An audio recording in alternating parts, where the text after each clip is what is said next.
सुप्रभातं सर्वेभ्यो नमो नमः। शास्त्रीज क्लासरूमे भवतां सर्वेषां स्वागतम सुस्वागतम। আজকে আমরা পড়ব মাহেশ্বর সূত্র। মাহেশ্বর সূত্র চতুর্দশ মাহেশ্বর সূত্রাণি। মাহেশ্বর সূত্র কতগুলো? না 14টা। সেগুলো কি কি আমরা আজকে পড়ব। মাহেশ্বর সূত্রই হচ্ছে পাণিনি ব্যাকরণের মূল স্তম্ভ। মাহেশ্বর সূত্র যদি না জানা থাকে তাহলে পাণিনি ব্যাকরণ পড়াই বৃথা, সেখানে পড়াই যাবে না পাণিনি ব্যাকরণ। ঠিক আছে, তাই মাহেশ্বর সূত্র হচ্ছে ফার্স্ট স্তম্ভ। মাহেশ্বর সূত্র, তো মাহেশ্বর সূত্র কিভাবে আসলো, মাহেশ্বর সূত্র সেটা একটু জানতে হবে। কি এখানে বলছেন যে নৃত্যাবসানে নটরাজ রাজো ননাদঢক্কম নবপঞ্চবারম। ননাদঢক্কাম নবপঞ্চবারম উদ্ধর্তু কামঃ সনকাদিसिद्ध्या नेतद्विमर्शे शिवसूत्रजालम्। नेतद्विमर्शे शिवसूत्रजालम् कि न नृत्यावसाने नटराजो राजो ननादढक्कं नवपञ्चवारम् उद्धर्तु कामः सनकादिसिद्ध्यान् एतद्विमर्शे शिवसूत्रजालम्। এগুলো কি বলা হয়? যে শিবসূত্র। শিবসূত্র চতুর্দশ মাহেশ্বর সূত্র অথবা শিবসূত্র। কিভাবে আসলো? না নৃত্যাবসানে নটরাজ রাজো। নৃত্য আমরা জানি যে মহেশ্বর যে শিব, তিনি নটরাজ, অর্থাৎ তিনি নৃত্যের অবসানে, নৃত্যাবসানে নটরাজ রাজ ননাদ ঢক্কম নবপঞ্চবার। ঢক্কম মানে ডমরু। ওই ডমরু আমরা প্রত্যেকে জানেন, ডমরু যেটা শিবের হাতে থাকে ডমরু। নবপঞ্চবারম, নবপঞ্চ, তাই নবপঞ্চ কত হচ্ছে? না 9 + 5 কত হল? 14। তাহলে কতবার বাজিয়েছিলেন? না নবপঞ্চবারম, 9 বার এবং 5 বার, তাহলে 14। উদ্ধর্তু কাম সনকাদিসিদ্ধে নেতদ্বিমর্শে শিবসূত্রজালম। আচ্ছা, এই সূত্রগুলোকে, এই যে নব আর পঞ্চবারম, 9 আর 5 বার বাজিয়েছিলেন, যে সেটার থেকে যে ধ্বনি, অর্থাৎ সেটার থেকে যে শব্দ হয়েছিল, সেগুলোকে পাণিনি কি করেছিলেন? না সেই শব্দগুলোকে তিনি কানে শুনে সেগুলো থেকে কি করেছিলেন? না শিবসূত্রজালম, শিবের সূত্রজাল, অর্থাৎ এই চতুর্দশ মাহেশ্বর সূত্র তিনি তৈরি করেছিলেন। ঠিক আছে, চতুর্দশ মাহেশ্বরের সূত্র কিসের জন্য? না মাহেশ্বর সূত্র মাহেশ্বরাত আগতানি মাহেশ্বরানি, অর্থাৎ মাহেশ্বরাত আগতানি সূত্রাণি মাহেশ্বর সূত্রাণি। অর্থাৎ এই সূত্রগুলো চতুর্দশ মাহেশ্বর সূত্র কোথা থেকে এসছে? না শিবের ডমরুর আওয়াজ থেকে। ঠিক আছে, আচ্ছা, এই চতুর্দশ মাহেশ্বর সূত্র কি কি সেটা আমরা আজকে পড়ব। ঠিক আছে, চতুর্দশ মাহেশ্বর সূত্র। প্রথম সূত্র হচ্ছে অ ই উন। একবার পড়ে দিচ্ছি জাস্ট। অ ই উন রিল রিক এ ওং ঐ উচ হয় বরট লন ইয়ম উম ননম ঝভৈ ঘডদস জব গডদস খফ ছঠ থছট তব কপয় শশসর হল হলন্ত। তাহলে এগুলো হচ্ছে চতুর্দশ মাহেশ্বর সূত্র। এই সূত্রগুলোকে আমাদেরকে জানতে গেলে প্রথমে কি না, আমরা প্রত্যেকেই জানি, আমাদের বর্ণমালা জানি প্রত্যেকেই। কি আছে না, দেখো চতুর্দশ মাহেশ্বর সূত্রের সায়েন্টিফিক কিছু বিষয় আছে, সেগুলো হচ্ছে অ ই উন। দেখো হ্রস্ব অ, অ ই উন আছে, তাহলে কি অ হ্রস্ব, ই হ্রস্ব, উ হ্রস্ব, তিনটে হ্রস্ব। তারপর রিল রিক, রি হ্রস্ব, রে হ্রস্ব, এইটুকু পর্যন্ত জানলে অ ই উন রিল রিক, ব্যাস। এরপর কি আছে? অ ই উন রিল রিক। এরপর দেখো এ ওং এগুলো মিশ্রিত বর্ণ, এ মিশ্রিত বর্ণ, ও মিশ্রিত বর্ণ। এরপর ওই ওচ এগুলো হচ্ছে দীর্ঘ বর্ণ। তাহলে অ ই উন রিল রিক এই পর্যন্ত হচ্ছে হ্রস্ব, তারপর এগুলো মিশ্রিত বর্ণ, এগুলো মিশ্রিত বর্ণ, ওই ওচ এইগুলোই হচ্ছে স্বরবর্ণ। অ থেকে এই অয়ুন রিলিক এয়ং ঐচ এতটুকু হচ্ছে কি স্বরবর্ণ। এরপর আসছে কি না ব্যঞ্জন বর্ণ। হয়বরট लन ইয়ম উয়ানানম ঝফয় ঘটদস জব গটদস খফ ছঠথ চটতম কপয় শশস হল এগুলো হচ্ছে বাকি ব্যঞ্জন বর্ণ। এগুলো একবার দেখি কিভাবে তৈরি হচ্ছে। দেখো না, প্রথম হচ্ছে অয়ুন রিলিক এবং অয়োজ হয়বরট। হয়বরট হয়বরট যদি হয় অনুস্বার বিসর্গ চন্দ্রবিন্দু। আচ্ছা, হয়বরট প্রথমে আসে কি না অয়ুন রিলিক এবং অয়োজ হয়বরট। হয়বরট দেখো হ য় ব র ট, টটাকে বাদ দিলাম হয়বরট। তারপর আছে লন, লন ল এখানে মূর্ধন্য। তারপর আছে ইয় ম উম নম, ইয় ম সরি ইয় ম উম নম। তারপর আছে ঝ ভয়, ঝ ভয় ইয়। আচ্ছা, ঘডধস জব গডদস এগুলো যদি ভালো করে দেখো একবার, তাহলে বুঝতে পারবে যে কোন কোন বর্ণ কোথায় কোথায় কিভাবে আসছে। ঠিক আছে, এগুলো খফ ছঠথ চটতম, খ ফ প ফ ছ ঠ দ্বিতীয় বর্ণ, কপয় শশস ফল। আচ্ছা, এগুলো জাস্ট তোমরা একটু দেখবে, দেখলেই বুঝতে পারবে যে কি। কিন্তু মাহেশ্বর সূত্র যেটা, মাহেশ্বর সূত্র মুখস্থ অবশ্যই করতে হবে। মাহেশ্বর সূত্র মুখস্থ ছাড়া কোনো উপায় নেই। এগুলো জাস্ট বোঝার জন্য বললাম।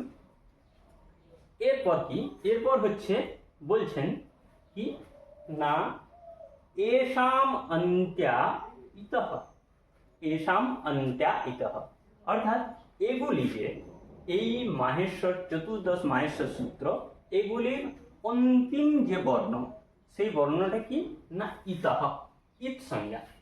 ইত সংজ্ঞা কিরকম ভাবে হয়, ইত সংজ্ঞা। আচ্ছা, ইত সংজ্ঞা আপাতত ইত সংজ্ঞা বোঝানোর জন্য বলছি যে আমরা কম্পিউটারে কপি পেস্ট করি, যেটা কপি পেস্ট করার পর যেটা আমাদের কাট করি, কাট করার পর দেখবে হালকা দেখায় একটু, যতক্ষণ পর্যন্ত কোথাও অন্য কোথাও পেস্ট না করছি। তা সেই রকম যদি আমরা এগুলোকে বলি ইত সংজ্ঞা, এগুলো দেখাচ্ছে আমাদের কাছে, কিন্তু এগুলো আমাদের মানে কি বলবো, এগুলো আমাদের এখন আপাতত কোনো দরকার নেই। দরকারও আছে মাহেশ্বর সূত্র এইটুকুর মধ্যে এর কোনো দরকার নেই, কিন্তু আবার দরকারও আছে, এগুলো ছাড়াও হবে না। ঠিক আছে, তাহলে এষাম অন্ত্যা ইতঃ এগুলির অন্তিম বর্ণ যেগুলি সেগুলি সব ইত সংজ্ঞা। ঠিক আছে, চ ট এগুলি হচ্ছে সব লন, ম ইয় স স ব এগুলি সব ইত সংজ্ঞা। ঠিক, এষাম অন্ত্যাহ এষাম অন্ত্যা ইতঃ, তাহলে এগুলি সব ইত সংজ্ঞা। তারপরে কি বলছেন, হকারাদিষু অকারঃ উচ্চারণার্থ, হকারাদিষু অকারঃ উচ্চারণার্থ। হকারাদিষু অকার মানে এখানে এইটুকু তো আমরা পেলাম, এইটুকু পেলাম আমরা স্বরবর্ণ। হকার আদিষু অকার মানে হ থেকে শুরু হচ্ছে, যে হ হ য় ব র। আমরা জানি হ যদি হয় তাহলে হলন্ত প্লাস অ সমান হ, এটা আমরা প্রত্যেকেই জানি। তাহলে হকারের মধ্যে যে অকারটা আছে এখানে কিন্তু এইরকম লেখা নেই, হ হলন্ত লেখা নেই এখানে কিন্তু, তাহলে হকারের মধ্যে যে অকারগুলো আছে, হকার আদি হকার, হকার, হ, য়, ব, র, এগুলোর মধ্যে যে অকারটা আছে সেগুলো কেন না উচ্চারণার্থ। আমরা শুধু একমাত্রা ভবেদ হ্রস্ব দ্বিমাত্র দীর্ঘ উচ্যতে ত্রিমাত্রস্তু প্লুতজ্ঞেয় ব্যঞ্জনম চ অর্ধমাত্রকম।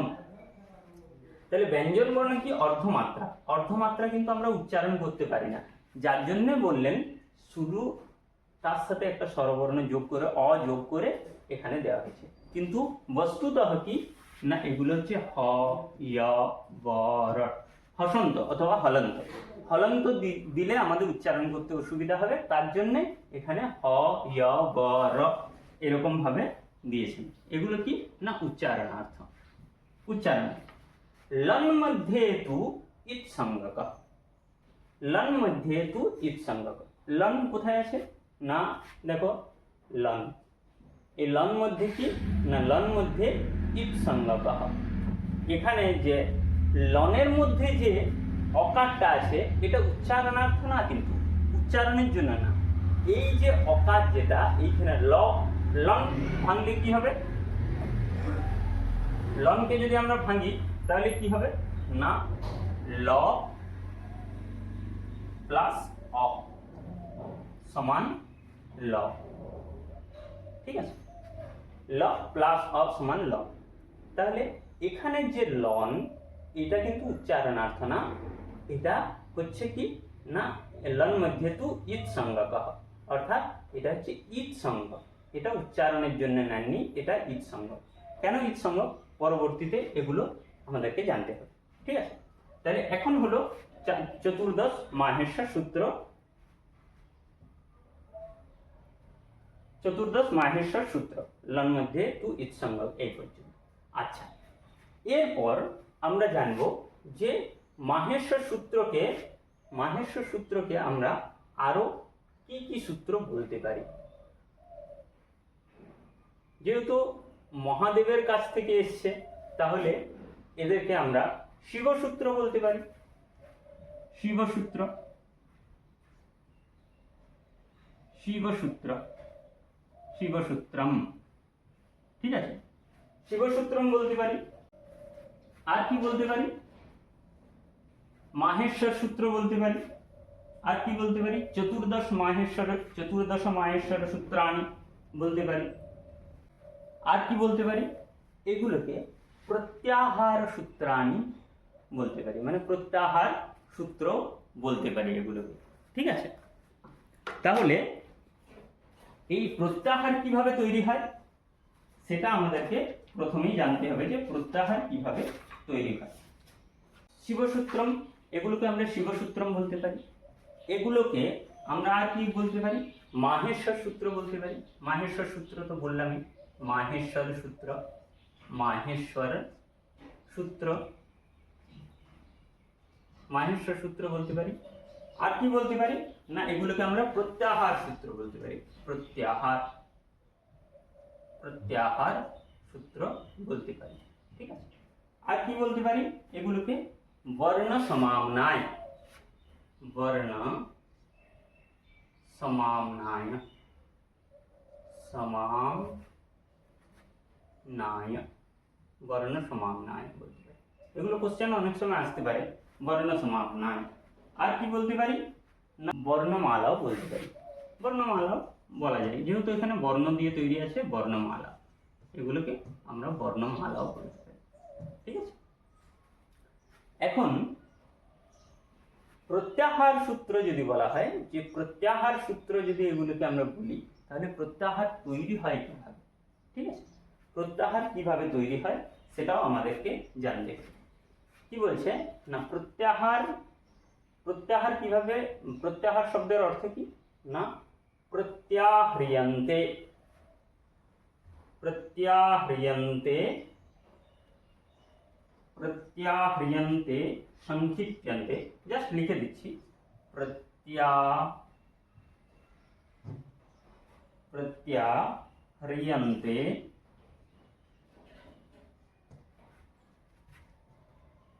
প্রত্যাহ্রিয়ন্তে সংক্ষিপ্যন্তে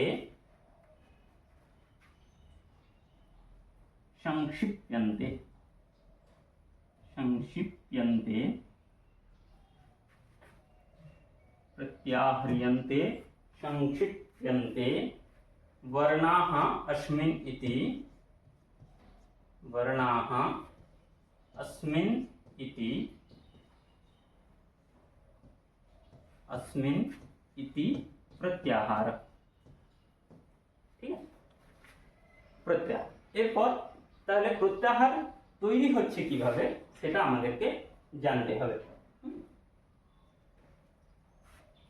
প্রত্যাহার তৈরি হচ্ছে কিভাবে না, প্রত্যাহারেষু ইতাম না গ্রহণম, অর্থাৎ প্রত্যাহার যখন আমরা তৈরি করব সেখানে ইৎসঙ্গক বর্ণগুলো যেগুলো সেগুলো গ্রহণ হবে না।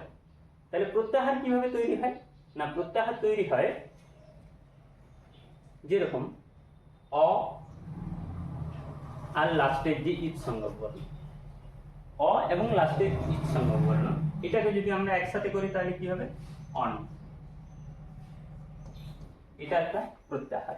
ঠিক আছে, কিন্তু এই অন বর্ণের মধ্যে প্রত্যাহারে কি ইতাম না গ্রহণম, কিন্তু অনের মধ্যে প্রত্যাহার যদি বলা হয় যে অন প্রত্যাহারে কতগুলি বর্ণ আছে, ইতাম না গ্রহণম, এই ইটটা কিন্তু গ্রহণ করা যাবে না, কিন্তু যখন আমরা প্রত্যাহারটার নাম বলবো তখন কিন্তু এখানে অন বলবো। ঠিক আছে, তাহলে অন প্রত্যাহারে কি আছে না অ ই উ তিনটে অন প্রত্যাহার। তাহলে যদি আমরা বলি অপ্রত্যাহার, অ থেকে শেষ পর্যন্ত, অ থেকে শেষ পর্যন্ত, তাহলে এই প্রত্যাহারে কতগুলো বর্ণ আছে, এই প্রত্যাহারে বর্ণ আছে অ ই উ রিল রে। যদি বলি অং প্রত্যাহার তাহলে কি হবে না অ ই উ রিল রি এ ও। ঠিক আছে, এরপর যদি বলি অজ প্রত্যাহার, অজ প্রত্যাহার মানে পুরো স্বরবর্ণ কি না অ ই উ রিল রি এ ও ঐ ও, এতদূর পর্যন্ত। এরপরে তাহলে কি এই প্রত্যাহার তৈরি করতে গেলে শুধুমাত্র এই প্রথম বর্ণ বা এইসব প্রথম বর্ণটাই গ্রহণ হবে, অন্য কোনো বর্ণ গ্রহণ হবে না? এরকম প্রত্যাহার তৈরি করতে গেলে যেরকম আমি যদি বলি যে ই থেকে শুরু করব, ই মূর্ধন্য, তাহলে প্রত্যাহারটার নাম কি হলো ইন, ইন প্রত্যাহার। ইন প্রত্যাহারে কে কে বর্ণ আছে না ই এবং উ। যদি বলি ইক প্রত্যাহার তাহলে ই প্রত্যাহারে কে কে বর্ণ আছে ই উ রিল রি। উং প্রত্যাহার যদি বলি উং, এইখান থেকে এইটুকু নিলাম, তাহলে কি হবে না উ রিল রি এ ও। এরকম ভাবে প্রত্যাহার তৈরি হচ্ছে। ঠিক আছে, এরপর যেরকম যদি বলি হর্ষ প্রত্যাহার, কই আছে হর্ষ, হ থেকে মূর্ধন্য বা হর্ষ, এই হর্ষটা নিলাম, তাহলে কে কে বর্ণ হবে না হ ইয়া বা র ল ইয়া মা মণ ন ঝ ভ ঘ ড ধ। যদি মূর্ধন্য শ্রেণী তাহলে এতদূর পর্যন্ত, যদি তালব্য শ্রেণী তাহলে কতদূর পর্যন্ত হবে জ ব গ ড দ। সব এটা যখন প্রত্যাহার বলবো যে হর্ষ তখনই শুধুমাত্র এটার নাম বলবো, কিন্তু অন্তিম যে ঈদ বর্ণগুলো এগুলো গ্রহণ হবে না কখনো। তাহলে পাণিনীয় ব্যাকরণে যদি বলা হয় যে কতগুলো এইগুলো নিয়ে এগুলো থেকে কতগুলো প্রত্যাহার তৈরি করা যাবে না 41টি প্রত্যাহার তৈরি করা যাবে, মতান্তরে 42টি বলে, অনেকেই আছে। তো 41 থেকে 41 টু 41 টু 42 এটা তোমরা জেনে রাখো। ঠিক আছে, 42টা প্রত্যাহার তৈরি করে। ঠিক, আশা করছি এই মাহেশ্বর সূত্র এরপর থেকে মাহেশ্বর সূত্রে আর কোনো অসুবিধা হবে না। প্রত্যাহার কিভাবে তৈরি হয় প্রথম থেকে শুরু করে অন্তিম ঈদ বর্ণ পর্যন্ত, কিন্তু ঈদ বর্ণের কোনো গ্রহণ হবে না। আবার কি না আমরা কি শুধু শুরু থেকে শেষ পর্যন্ত নিতে পারি না, শুরু থেকেও নিতে পারি, মাঝখান থেকেও নিতে পারি, কিন্তু অন্তিম যে ঈদ বর্ণটা পর্যন্ত নিতে হবে। ঠিক আছে, তাহলে এগুলো থেকে 41 বা 42 এরকম প্রত্যাহার মতান্তর আছে, এটা ঠিক আছে প্রত্যাহার তৈরি হয়। তাহলে মাহেশ্বর সূত্র আশা করি সবাই বুঝতে পেরেছো। বুঝতে না পারলে কোনো জায়গায় যদি কোনো প্রবলেম থাকে তাহলে কমেন্ট করে অবশ্যই জানাবে। আর চ্যানেলে যারা নতুন আছো তারা অবশ্যই চ্যানেলটা সাবস্ক্রাইব করে নাও। আমি প্রতিদিন ক্লাস দেওয়ার চেষ্টা করব। আর লাইক শেয়ার অবশ্যই করবে। अस्तु तर्हि धन्यवादः। पुनर्मिलामः। सर्वेभ्यो नमो नमः।